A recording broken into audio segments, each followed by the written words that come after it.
Halo Sobat Mania, kembali lagi di BRC Official, ada kabar menarik nih mengenai rekap pemain PSM Makassar musim 2023/2024 BRI Liga 1.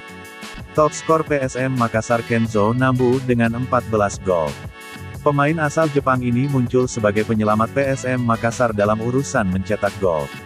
Penampilan Kenzo konsisten dalam 2 musim terakhir. Pemain satu ini paling layak dipertahankan untuk musim depan. Top skor kedua Adilson Silva dengan 11 gol dari semua kompetisi. Gol perdana Adilson dicetak pada ajang kualifikasi AFC Cup melawan Yangon United. Dia mencetak brace pada laga tersebut. Selanjutnya Adilson bisa dikatakan raja brace bagi Juku Eja. Dari 11 golnya, 8 diantaranya dicetak lewat brace atau terjadi dalam 4 laga. Victor Mansaray dan Yakob Sayuri dengan 4 gol selama 1 musim ini. Yakob Sayuri langsung memboro 2 kali brace di akhir kompetisi, saat melawan PSIS Semarang dan Rans Nusantara. Kemudian Victor Mansaray mencetak 3 golnya di laga debut. Atau dalam 3 laga berturut-turut Victor mencetak gol. 1 golnya lagi ke gawang Borneo FC di akhir kompetisi. Kemudian Yuran Fernandes dengan 3 golnya.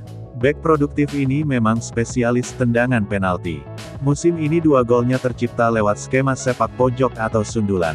Victor Mansaray Yance Sayuri, Ricky Pratama dengan 3 assist musim ini.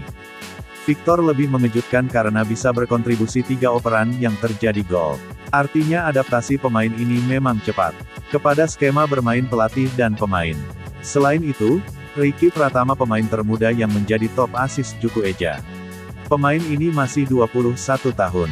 Kariernya melejit bersama PSM Makassar. Mencetak 1 gol musim ini dan catatkan 3 assist. PSM Makassar selektif rekrut pemain. Direktur Utama PSM Makassar, Sadikin Aksa mengatakan akan hati-hati merekrut pemain. Kehati-hatian ini berkaca dari musim ini. Ada beberapa pemain asing dan lokal yang kurang maksimal. Kami akan lebih hati-hati dalam pemilihan pemain, kami tidak mau mengulangi kesalahan di liga sebelumnya, katanya kepada Tribun Timur via WhatsApp, Kamis tanggal 9 Mei tahun 2024. Sadikin Aksa ingin membangun skuad yang efisien, di mana antara pemain utama dan pelapis mempunyai kualitas yang mirip, sehingga rotasi antara pemain berjalan maksimal. Sadikin Aksa tetap menyerahkan pembangunan tim pada pelatih. Kami ada beberapa pemain yang kurang dapat bermain. Kami menginginkan tim yang efisien dan ini tetap keputusan ada di tim pelatih, katanya. Nah itu dia sobat untuk update kabar hari ini. Bagaimana pendapat kalian sobat?